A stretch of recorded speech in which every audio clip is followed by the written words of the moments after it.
अस्सलाम वालेकुम, आपको खुशामदीद कहेंगे बजट 2026-27 की प्री बजट ट्रांसमिशन में। और इस ट्रांसमिशन में मेरा साथ दे रही हैं हमारा नदीम, जो कि हमारी साथी एंकर हैं। अच्छा, ऑब्वियसली ये साल का जो ये बजट है ऑब्वियसली कल पेश होने जा रहा है। नए दावे हैं, बड़ी तवक्कुआत भी हैं, और लेकिन अब देखना ये है कि जो और आज बजट सर्वे भी आ गया है, तो उसमें हम ये देखेंगे कि आवाम को कितना रिलीफ दिया जाएगा, महंगाई का बोझ मज़ीद बढ़ेगा, और क्या आवाम को कल कोई खुशखबरी मिलने जा रही है, मज़ीद जो है वो चैलेंजेस का सामना करना पड़ेगा। अच्छा, थोड़ा सा मुख्तसरन आपको पहले बता देते हैं कि जो इक़्तिसादी सर्वे रिपोर्ट है उसकी कुछ तफसीलात हैं। ज़रूरी शोबे की जो तरक्की का हदफ है 4.5% था, जबकि इस वक्त तरक्की की शरह जो है 2.8% है। बड़ी फसलों की अगर बात की जाए तो उसके लिए तरक्की का हदफ 6.7% था, जबकि इस वक्त शरह नमू 0.65% है। दूसरी फसलों के लिए तरक्की का हदफ 3.5% था, जबकि इस वक्त शरह नमू 2.4% है। कॉटन और जेनिंग के लिए जो तरक्की का हदफ था वो 7% था, इस वक्त शरह नमू 0.07 रिकॉर्ड की गई है। लाइफ स्टॉक की अगर हम बात करें तो उसके लिए तरक्की का जो हदफ वो 4.2% था, जबकि शरह नमू 3.7% है। जंगलात के लिए तरक्की का हदफ 3.5% था, जबकि शरह नमू 2% है। माहीगीरी के लिए तरक्की का हदफ 3% था, जबकि शरह नमू 1.6% है। पैदावारी शोबे के लिए तरक्की का हदफ 4.7% था, जबकि शरह नमू 6.6% है। बिजली, गैस, वाटर सप्लाई के नमू का हदफ 3.5 था, 10% गिरावट देखने में आई है। तामीराती शोबे में तरक्की का हदफ 3.8% था, जबकि तरक्की की शरह 5.7% है। और खिदमात के शोबे में तरक्की का हदफ 4% था, जबकि शरह 4.9% है। हमारा आपके पास क्या तफसीलात हैं, आप क्या देख रही हैं? अच्छा जी सना, बहुत शुक्रिया सबसे पहले तो। और बजट जिस तरह आपको पता है कि कल पेश होने जा रहा है और आज सर्वे रिपोर्ट आई है, और काफ़ी हमने देखा, हमने तो हदफ जीडीपी का सेट किया हुआ था 4.2 पर, लेकिन अभी तक जो बताया गया है कि वो हम 3.7% ही अचीव कर सके हैं। बिल्कुल ऐसे। तो सर्वे रिपोर्ट की डायसेक्शन करेंगे। हमारे साथ पैनल पर मौजूद है हमारे senior anchor person Yasir Hussain. Yasir, बहुत शुक्रिया हमारे साथ इस ट्रांसमिशन में हमारा साथ देने के लिए। यासिर, आपने देखा सर्वे रिपोर्ट आ गई है, डायसेक्शन तो बनती है बिल्कुल। सबसे पहले तो फर्स्ट मंथ के हवाले से अगर हम बात करें तो अभी कुछ देर पहले वज़ीर ख़जाना औरंगज़ेब ने कहा है कि जो इसमें पहले माह में जो हमने देखा कि जो अनस्टेबिलिटी आई वो मॉनसून स्पेल की बाइस आई। Do you agree with this? देखें, पता नहीं कौन सी वेदर कंडीशंस और क्लामिटीज़ की बात हो रही है। पास्ट में जब 25 के अंदर और इससे पहले आपको याद है कि स्पेल आया था मॉनसून का, जिसके अंदर बड़ी हैवी रेनफॉल हुई थी और उसके बाद एक फ्लड आया, तो उस वक्त आपने अपना टारगेट मिस किया था, बहुत सारी चीज़ें आपने मिस की, बट बाय एंड लार्ज आपकी जो जीडीपी थी उसमें आप 0.5% का जो है वो कमी रह गई थी। अच्छा, अब एग्रीकल्चर के जो नंबर मैं देख रहा हूँ वो बड़े इंटरेस्टिंग मुझे नंबर नज़र आ रहे हैं कि ये जो आपकी एग्रीकल्चरल आउटपुट है इसमें इतना ड्रास्टिक चेंज कैसे आया। सवाल ये पैदा होता है, ऐसी कौन सी आपने आउटपुट बढ़ाने के लिए कोई ऐसे इक़दाम किए हैं जिसकी वजह से ये नंबर्स आपके पास आ रहे हैं। आपकी क्रॉप्स में कितना इजाफा हुआ है शुगर केन के अलावा, कौन सी ऐसी आपके पास ऐसी फसल है जो आपने जिसके अंदर आउटस्टैंडिंग नंबर्स जो प्रोड्यूस किए हों। मैं आपको बड़ा आसान करके समझाता हूँ कि वीट जो हमारी सबसे बड़ी जो सप्लीमेंट है, जिसको हम सरप्लस में हुआ करते थे वीट के अंदर, उसको भी हमने जब इंपोर्ट किया तो एग्रीकल्चरल आउटपुट कैसे बढ़ गया, मुझे ये समझाएं आप ज़रा। फिर उसके बाद जो दूसरी बड़ी इंपॉर्टेंट चीज़ है जिसकी अभी आपने निशानदेही की थी कि ये जो क्लामिटीज़ वगैरह होती हैं इनकॉर्पोरेट होती हैं, ठीक है, अब हमारी इकोनॉमी में इन चीज़ों को शायद हमें डिस्काउंट करना होगा क्योंकि ये बड़ी रूटीन की बेसिस पर आ रही हैं। हमारे पास अब तक होना ये चाहिए था आफ्टर 25 कि कोई कंटीजेंसी प्लान हमारे पास होता ताकि हम उसको एग्जीक्यूट करते। अगर आपको इकोनॉमी को सस्टेनेबल बनाना है, अगर आपको नंबर्स अपने अचीव करने हैं इन रियल टर्म्स, ये सबसे ज़्यादा इंपॉर्टेंट है। आपके पास ये फैब्रिकेटेड नंबर्स तो हैं जिसका भी हम डायसेक्शन कर रहे हैं, अभी हम रिपोर्ट्स को गो थ्रू कर रहे हैं, बट इन रियल टर्म्स के अंदर जब आपको नंबर्स को अचीव करना होता है तो आपको अपनी कंसिस्टेंट ग्रोथ को शो करना पड़ता है। अभी जो रिपोर्ट का हम काफ़ी दिन से इस जी, बारे में बात कर बात रहे हैं कर कि रहे जब भी आप रिपोर्ट्स को अपनी पब्लिश करते हैं सबसे पहले ये बताते हैं कि जो बड़ी बड़ी इकोनॉमीज़ हैं वो भी अपने टारगेट्स को मिस कर हम गई। ये बिल्कुल यासिर हमने बात की थी अपने प्रोग्राम में भी हमने ये बात की थी कि वो ये मेंशन होगा, आपने पहले से ही प्रेडिक्शन कर दी थी कि मेंशन होगा कि वो बताएंगे कि बड़ी बड़ी इकोनॉमी जो है वो अनस्टेबल हुई है, और तो फिर पाकिस्तान तो होना ही था। Exactly. तो उन्होंने मशरिक़ वस्ता का बिल्कुल डिस्कस किया, वही पहले पेज की हमने बात की थी कि वो हमने देखा सबसे पहले ये उस पेज पर लिखा हुआ है कि मशरिक़ वस्ता की जो सूरत हाल थी, जो जंग सिनेरियोस थे, उसकी वजह से बहुत बड़ी बड़ी इकोनॉमी अनस्टेबल हुई है, तो पाकिस्तान की भी डेफिनेटली जस्टिफाइड है हमारी इकोनॉमी के अंदर जो डिक्लाइन है। बिल्कुल आपने सही हमने दे दिया है। एग्जैक्टली पहली चीज़ उन्होंने मेंशन ये की है इसके अंदर कि जो यूएस प्रेसिडेंट डोनाल्ड ट्रंप साहब हैं, उन्होंने आते ही जब टैरिफ लगाना शुरू किए थे, आपको याद होगा एक पर्चा निकाल कर उन्होंने सारी कंट्रीज की जो है वो एक लिस्टिंग कर दी थी कि इनके ऊपर इतना % टैरिफ जो है वो लगाया जाएगा। उसमें सबसे ज़्यादा जो एक्सप्लॉइट किया गया था वो चाइना को किया गया था। वहाँ पर भी हमने देखा कि स्लाइटली उन्होंने अपना टारगेट मिस किया है। दे आर समवेयर अराउंड 4.4%, जबकि उनकी जो ग्रोथ होती है वो कंसिस्टेंट होती है। वो 5% के हिसाब से अपनी इकोनॉमी को ग्रो कर रहे हैं, जो कि पास्ट में नियर पास्ट में अभी उन्होंने तकरीबन 11% तक जो है उसको अचीव किया था। उतनी रोबस्ट इकोनॉमी है। बट हैविंग सेड दैट, ये जो इस वक्त प्रॉब्लम आ रही है पूरी दुनिया को वो रिफ्लेक्ट हो रही है, ख़ासतौर पे जो पास्ट के 2 क्वार्टर्स गए हैं उसके अंदर वाक़तन मिडिल ईस्ट के अंदर जो क्राइसिस आया है स्टेट ऑफ हॉर्मुज़ की बंद होने की वजह से, फर्टिलाइज़र की जो है मोबिलाइजेशन उसको जो है कर्टेल कर लिया गया, ऑयल की जो है मोबिलाइजेशन उसको जो है उसमें कमी आई है। ये वो सारे फैक्टर्स हैं जो पूरी दुनिया की इकोनॉमी में यकीनी तौर पर इनकर्ड हो रहे हैं। बट अब देखना ये है कि हमें इस प्लान को कैसे, अब जो इकोनॉमी को आपको बेहतर बनाने के लिए एक प्लान देना पड़ेगा ना। ये तो सारी चीज़ें हमें एक्सपेक्टेड थी कि ये आएगा। इन्फ्लेशन के नंबर आप चाहे अभी जो भी शो करें, रियल टर्म्स के अंदर इन्फ्लेशन आपकी डबल डिजिट से बाहर जा चुकी है और it is hovering around somewhere 14 to 15% in real terms. आप उसको 7% और 7.5% दिखा सकते हैं ज़रूर। बहुत सारे उसके इंडिकेटर्स होते हैं जिसको आप जो है वो मेक शिफ्ट अरेंजमेंट करके उसको नीचे दिखा सकते हैं, आप दिखा सकते हैं।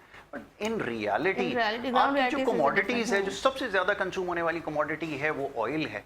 जब आप उसको हर हफ्ते ही उसकी प्राइसेस को बढ़ा रहे हैं और जिसके अंदर मोर देन 120% का आपने सर्च ले आए, तो फिर आप कैसे कह सकते हैं कि हमारी इन्फ्लेशन कम हो रही है, क्योंकि सारी चीज़ें तो उससे सो कनेक्टेड है। बिल्कुल। अच्छा Yasir, what do you think, हुकूमत की जो तरजीह है वो क्या फिस्कल डेट कम करना है या सियासी रिलीफ देना है?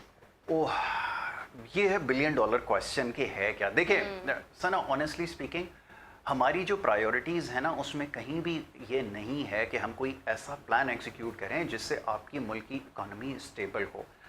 कहा यह जाता है हमेशा कि अनपॉपुलर डिसीजंस हमें लेने पड़ते हैं और हम वो लेते हैं। ये अनपॉपुलर डिसीजंस क्या होते हैं? वो ये होते हैं कि आवाम के लिए सारी कमोडिटीज़ वो ज़्यादा कंज्यूम करते हैं। ऑयल है, वीट है, राइस है, शुगर है, ये सारी चीज़ें जो हैं इसको महंगा कर दें। ये है अनपॉपुलर डिसीजन, ना चाहते हुए हमें ये लेना पड़ता है। और ऑन दी अदर हैंड, जैसे भी आपने कहा कि हमारी प्रायोरिटीज़ में क्या होता है, हमारी प्रायोरिटीज़ में ये होता है कि एक सूबा डिमांड करता है कि जी हमें 1700 अरब रुपए चाहिए, तो हम इसके ऊपर जो है वो आपसे किसी तौर पर बार्गेन नहीं करेंगे। तो एक पॉलिटिकल सेटलमेंट हो जाती है, उसके ऊपर इमीडिएट डायलॉग भी होते हैं और फिर रिजल्ट आपके सामने है कि वो बजट की तरफ जो है वो चले जाते हैं। और ये भी बड़ी देर के बाद हमने देखा है कि इतना ज़्यादा जो है इसको डिले किया गया था। तो आंसर ये है कि पॉलिटिकल सेटलमेंट्स होती हैं यहाँ पर, लेकिन किसी के पास कोई प्लान ऐसा नहीं है कि इन अ लॉन्गर रन आपकी इकॉनमी जो है वो ग्रो करे। आप किसी से जाके पूछें, इनके जो सारे जो एक्सपर्ट्स हैं, जो चैम्पियंस हैं सारे इकॉनमी के, आप उनसे जाकर पूछें कि हम सस्टेनेबल ग्रोथ को कैसे अचीव करेंगे। कोई ऐसा फिगर है जिसके ऊपर हम 3 या 4 साल इसको हम बग़ैर उसके अचीव कर लें, विदाउट एनी हिंडर, बगैर किसी प्रॉब्लम के हम इसको अचीव कर सकते हैं? क्योंकि पाकिस्तान की आप देखें, मैं हमेशा इस चीज़ को हाईलाइट करता हूँ कि इतनी डेंस पॉपुलेशन है, 250 मिलियन का आपके पास पॉपुलेशन बेस है। इतनी बड़ी कंजम्पशन वाली मार्केट के अंदर अगर आप 3.4%, समवेयर अराउंड 4% की अगर आपकी जीडीपी है, तो ये कोई बहुत बड़ा कारनामा नहीं है। आपका पोटेंशियल बहुत बड़ा है। अनटैप बहुत सारे ऐसे एरियाज़ हैं जिसके ऊपर अभी तक आपने काम ही नहीं किया। अभी तक तो आपसे टैक्सेशन ही स्ट्रीमलाइन नहीं हो पा रही। आप कैसे रेवेन्यू साइड के ऊपर काम करोगे, इन्वेस्टमेंट को अट्रैक्ट करोगे, अपॉर्चुनिटीज़ लोगों के लिए अनफोल्ड करोगे, कंड्यूसिव एनवायरनमेंट प्रोवाइड करोगे, जिसके बाद बाहर से लोग इन्वेस्ट करेंगे, बल्कि लोकल्स भी इन्वेस्ट करेंगे। हो ये रहा है कि आपने मॉनेटरी टाइटनिंग की तरफ इतना आप चले गए हैं कि अब आपके पास ब्रीदिंग स्पेस जो है वो ख़त्म हो गई है। سب سے بڑی بات یہ ہے کہ آپ کی اکانومی جو ہے وہ کیش اسٹارون اکانومی ہے، جس کے پاس اس وقت کیش بالکل بھی نہیں ہے، آپ کے کیش فلوز اس حد تک ڈسٹرب ہیں۔ آپ کی اکانومی ان ریالٹی، اب میں آپ کو بتاؤں، آپ سرویز کے اندر جو کچھ بھی شو کرتے رہیں، بٹ ان ریالٹی آپ کے اس وقت سارا ریلائنس جو ہے وہ فورن ریمیٹنسز کے اوپر ہے، جہاں پر جس ملک کے اندر میں نے آپ کو بتایا جس کا اتنا پوٹینشیل ہو، آپ نے کہا ایگریکلچرل آؤٹ پٹ بڑھ گیا، سب کچھ بڑھ گیا، but still we are relying on remittances جو آپ کے آ رہے ہیں 40 بلین کے قریب آ رہا ہے، 40 بلین اگر آپ اس سے کلیکٹ کر رہے ہو اور آپ کی جو نیٹ ایکسپورٹس ہے وہ 32 بلین 33 بلین کی ہے، تو آپ پھر آپ بہتر طور پہ سمجھ سکتے ہیں کہ آپ کہاں جا رہے ہیں۔ اور پھر یہ 32 بلین کی جو ورتھ ہے وہ بھی ڈالر اپریسیشن کی وجہ سے آپ نے اچیو کی ہے۔ ان ریالٹی آپ وہی ابھی تک جو آپ نے ایک وہ بنایا ہوا رینج باؤنڈ ہے 25 سے 27 بلین کے، اس سے زیادہ آپ جو ہے وہ نہیں آپ گرو کر پا رہے، یہ ہے آپ کی ریالٹی۔ اچھا، نمبرز پہ آپ پوچھتے جائیں، میں بتاؤں۔ بالکل آپ نے ابھی ایک بات کی کہ ریمیٹنس کی بات کی، تو وزیر اعظم کے مشیر برائے خزانہ خرم شہزاد کے مطابق انہوں نے بتایا کہ جی جو اوورسیز پاکستانی ہیں انہوں نے تقریباً 4 ارب 25 کروڑ ڈالر وطن بھیجے ہیں۔ بالکل، اب اس کو میں کیا سمجھوں، اس کو میں اچیومنٹ سمجھوں، آپ بتائیں مجھے کہ یہ آپ کی اچیومنٹ ہے۔ اچھا، اس میں بہت بڑا چنک ایک وہ بھی آ گیا ہے جو وہاں پہ لیکوڈیٹی آئی ہے مارکیٹس کے اندر، وہاں پر بہت ساری پراپرٹی سیل کی ہے، وہاں پہ لوگوں نے بہت زیادہ اپنی بزنسز کو وڈرا کیا ہے، وہ کیپٹل واپس اگر پاکستان آ گیا تو اس میں آپ نے کیا ایسا کام کیا مجھے بتائیے، کہ آپ نے یہاں کوئی ایسی اپرچونٹی کریٹ کی تھی جس کی وجہ سے لوگوں نے یہاں پہ انویسٹمنٹ کی؟ ایسا نہیں ہے۔ یہ وہ لوگ ہیں جو زیادہ تر لوگ مڈل ایسٹ میں تھے، اپنا بہت سارا لوگوں نے کاروبار بھی ختم کیا، جو جابرز سے ان کی جابس بھی ختم ہوئی، تو وہ جو کیش سیٹلمنٹ تھی وہ یہاں پر آ گئی ہے۔ تو اس میں کوئی ایسی اچیومنٹ والی بات نہیں ہے۔ ہاں، آپ یہ بتاتے کہ ہم نے انویسٹمنٹ کے اندر یہ اچیو کیا ہے، یہ مارک ہم نے سیٹ کیا تھا، ہم نے investment to G D P اپنی ہسٹورک ہائی کے اوپر لے کر گئے ہیں۔ ایسی کوئی اگر چیز ہوتی تو میں پلیز ضرور یہ کہتا کہ آپ کی اچیومنٹ ہے، کوئی سیلیبریٹ کرنے کے لیے میرے پاس چیز یا صرف اچیومنٹ آئی تھنک سو کہ وہ ہوتی کہ ہم یہ کہہ سکیں کہ آئی ایم ایف کے پروگرام سے ہم باہر آنے والے ہیں۔ جب حکومت آئی تھی تو انہوں نے دعویٰ تو کیا تھا کہ یہ آخری آئی ایم ایف کا پروگرام ہو سکتا ہے، تو کیا آگے 10 سال بھی ہم یہ دیکھ رہے ہیں کہ ہم آئی ایم ایف کے پروگرام سے باہر آ سکتے ہیں؟ ناٹ ایٹ آل ہمارا، it's not a good news, but still کہنا پڑے گا یہ کہ ہمارے پاس کوئی ایسا پلان نہیں ہے، اور اگر یہ ہمارے پاس جو ہم نے فورن ریزرو اسٹیبل کیے ہیں، اگر 20 بلین پلس ڈالرز اگر ہمارے پاس ہیں لیٹس سے، تو یہ سارا بوروڈ منی ہے جو ہم نے پیسے لیے ہیں کوئی ہماری نیبرنگ کنٹری، یہ ہمارے جو برادرلی جو ہماری ملک ہیں مڈل ایسٹ میں، ان سے جن سے پیسے لے کر ہم نے اپنے پاس ڈپازٹس رکھے ہیں، یہ سب جب واپس چلے جائیں گے اس کے بعد آپ کے پاس بہت مشکل سے کوئی 3 بلین کے قریب جو پیسے وہ بچتے ہیں، اور وہ بھی آپ کے پاس جو ابھی آپ کی کیش سیٹلمنٹ ہوگی، جو آپ نے ابھی انٹرسٹ پیمنٹ کرنی ہے، اس کا برڈن آپ کے اوپر اتنا ہے کہ آپ دوبارہ سے اسکریچ کے اوپر ہوں گے۔ پرابلم یہ ہے ہمارے پاس کہ یہ جو ہم نے ابھی تک معاملات چلائے ہیں، ہماری جو فائننس کی ٹیم ہے انہوں نے چلائے ہیں، یہ صرف ایڈ ہاک بیسس کے اوپر چلائے ہیں، ڈے ٹو ڈے افیئرس کو آپ نے ہینڈل کیا ہے کہ آج ہم نے کسی طرح ڈالر کی سیٹلمنٹ کو روکنا ہے، آج ہم نے روپی ڈالر کی پیرٹی کو کسی طرح کنٹرول کرنا ہے، یہ آج ہو جائے، کل دیکھیں گے کل کیا ہوتا ہے۔ ہمارے پاس کوئی ایسا لانگ ٹرم یا شارٹ ٹرم یا میڈیم ٹرم بھی کوئی پلان نہیں تھا۔ شارٹ ٹرم میں تو ہم نے یہ ایڈجسٹمنٹ کر لی، بٹ میڈیم ٹرم اور لانگ ٹرم پلان نہیں ہے کہ جس کے بعد یہ چلے جاتے ہیں، یو نیور نو، اسیوم کر لیں، لیٹس اسیوم کہ یہ فائنانس منسٹر جو ہیں آپ کے چلے جاتے ہیں، اس کے بعد جب نئے آئیں گے وہ آپ کو ایک نئی کہانی سنا رہے ہوں گے، دیٹس ریالٹی، آپ کو یہ سمجھنا پڑے گا۔ یہ تو یاسر بھائی والی بات ہے، ہم اوبیسلی ہر سال ہی دیکھتے ہیں بجٹ میں، اور جیسا کبھی ہمارا نے بھی کہا کہ جب یہ حکومت آئی تھی تو اس نے یہ کہا تھا کہ بھئی یہ ہم آخری پروگرام ہوگا اور ہم اس سے جلد ہی آئی ایم ایف سے باہر آ جائیں گے، لیکن ہم نے یہ دیکھا کہ یہ 5واں بجٹ دینے جا رہی ہے حکومت، مسلم لیگ نون کی حکومت، اور ہمیشہ ہم یہ دیکھتے ہیں کہ جی بجٹ جو ہے وہ خسارے میں ہوتا ہے عوام کے لیے، لیکن حکومت کے لیے کبھی خسارے میں نہیں ہوتا۔ کیا اچھی بات آپ نے کی ہے، حکومت کے لیے خسارہ کبھی بھی نہیں ہوتا، حکومت کے لیے ہمیشہ سے ون ون سچویشن ہوتی ہے۔ ہاں، یہاں پر ایک چیز ضرور ہے کہ 18 امینڈمنٹ کے بعد جو آپ نے ایک ڈویزیبل پول بنایا جس کے اندر پیسے جاتے ہیں صوبوں کے اندر، اس سے آپ کو پرابلم یہ ہو رہی ہے کہ اب وفاق کے پاس اس کی کٹی میں اتنے پیسے نہیں ہوتے کہ جب ان کو اپنے اخراجات کرنے ہوں، بہت ساری جگہوں پر ان کو پیسے خرچ کرنا پڑتے ہیں، وہ نہیں کر پا رہے، بہت سارے فنڈز کو انہوں نے کرٹیل کیا ہے، جیسے بہت ساری ڈیفینس کا شعبہ ہے۔ ایگزیکٹلی، اب پرابلم یہ ایک تو ڈیفینس آپ کے لیے ضروری ہے، اور اس کے ساتھ ساتھ جو آپ نے آئی ایم ایف سے لون لیا ہے اس کی آپ نے ری پیمنٹ کرنی ہے، اس کی انٹرسٹ سیٹلمنٹ کرنی ہے، اس کے علاوہ جو بانڈز آپ نے بیچے ہیں وہ دوبارہ سے جو میچور ہو جاتے ہیں تو ان کی پیمنٹس آپ نے کرنی ہے، یہ ساری چیزیں انکوپریٹ ہو رہی ہیں جس کی وجہ سے اوپر آپ کے اوپر برڈن جو ہے وہ بڑھتا جا رہا ہے، اور یہ بڑا مشکل ہے۔ جو اکنامک اگر کوئی ٹیم ہوتی، جو اکانومسٹ ہوتے، جو کہ انفارچونیٹلی نہیں ہے، तो फिर इसी किस्म की जो पॉलिसीज़ हैं वो बनाते रहेंगे, डे टू डे बेसिस के ऊपर अफेयर्स को सेटल कर लिया जाएगा। बट मीडियम टर्म में, लॉन्ग टर्म के अंदर आप ये अस्यूम कर लें कि आज 26 के अंदर हम यहाँ पर खड़े हैं, 2050 के अंदर हमारी पॉपुलेशन स्ट्रेट लाइन मेथड पे चले, मैं बार बार ये बात कहता हूँ, तो हमारी जो है वो 50 करोड़ की आबादी जो है ना वो हो जाएगी। 50 करोड़ आबादी के लिए क्या आपके पास रिसोर्सेज बाकी हैं? ये बहस थोड़ी सी अभी प्रीमेच्योर इसलिए लगेगी कि ये बहुत जल्दी हम चीज़ों का अस्यूम कर रहे हैं, बट ये बहुत जल्द ये टाइम आने वाला है। बिल्कुल। रिसोर्सेज इस वक्त आपके पास इस हद तक डिप्लीट हो चुके हैं, ना आपके पास अवेलेबल पानी है, ना उसके रिजर्वाइज आपने बनाए हैं, ना आपके पास स्टोरेज कैपेसिटी है, ना डैम्स हैं, ना आपके पास उस तरह से अब बारिश हो रही है। और आने वाले वक्त में जब और ये सिलसिला कम होता जाएगा, बारिशें कम होंगी पहले के मुकाबले में, जो वेदर फोरकास्ट और ये जो ग्लोबल जो क्लाइमेटीज़ को जो है वो कंक्लूड करते हैं, रिपोर्ट्स बनाते हैं, इंटरनेशनल जो ऑर्गेनाइजेशंस हैं वो ये बता रहे हैं कि आगे आने वाले वक्त में इस सिचुएशन को आपको सामना करना पड़ेगा। तो यू कैन इमेजिन कि हमारे पास उस वक्त क्या सिचुएशन होगी, कैसे रिसोर्सेज को बिल्कुल। यार सर, बजट की जब बात हो रही थी, जब से बजट का अनाउंसमेंट हुई थी कि बजट आने वाला है, तो एक इसके साथ ना एक लफ्ज़ जुड़ गया था कि अवाम दोस्त बजट, पीपल्स फ्रेंडली बजट। हाँ, पीपल्स फ्रेंडली बजट, जो अवाम कभी दोस्त नहीं होता। बजट, जो कभी नहीं होता, बिल्कुल सा ना।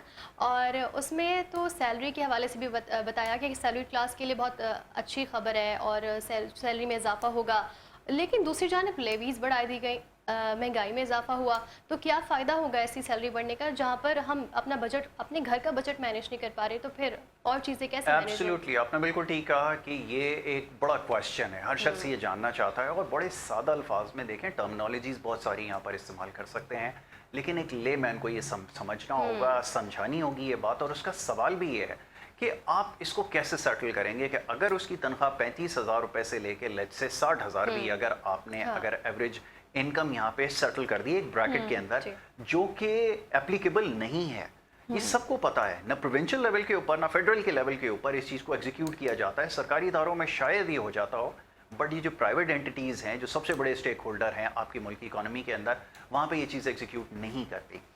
अब होता ये है कि जब, जैसे भी आपने खुद ही कहा कि जब आपके ओवरहेड एक्सपेंडिचर्स बहुत ज़्यादा हों, आपकी इनकम जो है वो 60,000 के ब्रैकेट में हो, प्लस ये कि फिर आप जो है हर तरह से उससे टैक्सेस वसूल कर रहे हो, एडिशनल लेवीज़ ले रहे हो पेट्रोल के ऊपर, आप उसके ऊपर तरह तरह के टैक्सेस लगा देते हैं, जो कमोडिटीज़ वो कंज्यूम करता है उसके ऊपर आप टैक्सेस लगा देते हैं, तो वो सर्वाइव कैसे करेगा? उसका जो एक नेट फिगर आता है, उसका कम्युलेटिव अगर आप फिगर निकालें, वो हमेशा लॉस में ही होगा। और इस वक्त तो सिचुएशन इतनी क्रिटिकल है कि जो एनर्जी की प्राइसेस है, जो उसका बिजली का बिल है, 60,000 की सैलरी में अगर 35,000 रुपये का बिजली का बिल है, तो आप बताएं कि फिर वो कैसे सर्वाइव करेगा। ये सिर्फ मैं आपको बिजली के बिल का बता रहा हूँ, ये सारी चीज़ें जो उसकी हेल्थ, एजुकेशन और ये जो सारी चीज़ें वो अपने बच्चों के लिए करता है, ग्रॉसरीज करता है, ये सारी चीज़ें अगर हो जाएं, और फिर अगर वो रेंट के घर में रह रहे हैं तो फिर ऑब्वियसली ये है नहीं गुजारना तो मुश्किल है। कैसे वो करेगा? एक बिजली का बिल और एक रेंट, ये दोनों अगर आप मिला देंगे, मेरे ख्याल में 60,000 पूरे हो गए उसके, फिर पीछे उसके क्या बचता है, ये एक बहुत बड़ा सवाल है। तो और अगर एक चीज़ को और इजाफा कर दूं, फिर आगे चलते हैं। ज़रा मैं एक चीज़ और बता देता हूं कि हमारे यहाँ कॉन्सेप्ट ये है कि सैलरी बढ़ा दें। देखिए, सैलरी बढ़ाने से आपकी ओवरऑल मुल्क की इकोनॉमी की हालत ठीक नहीं होगी, आपकी मजीद इन्फ्लेशन में इजाफा होगा। ये आप समझ लें कि ये इन्फ्लेशन ही कॉज करती है। वो बहुत सारे लोग कहते हैं कि जिसको बढ़ा दें, इसको बढ़ाना आसान है, लेकिन ओवरऑल आपकी जो इकोनॉमी है उसके लिए जो है ज़हर कातिल साबित होती है। जी ठीक है, क्योंकि ब्रेक का कहा जा रहा है, लेकिन ब्रेक पे जाने से पहले मैं यासर आपके लिए सवाल छोड़े जा रहा हूँ। आपको क्या लग रहा है कि आप देख रहे हैं कि क्या कोई स्ट्रक्चरल रिफॉर्म आप देख रहे हैं कि इस बजट में होगी कोई इस तरह की रिफॉर्म? तो लेकिन ब्रेक पे जाएंगे, ब्रेक से वापस आएंगे तो उससे आपका जवाब लूँगी मैं। So let's take a short break.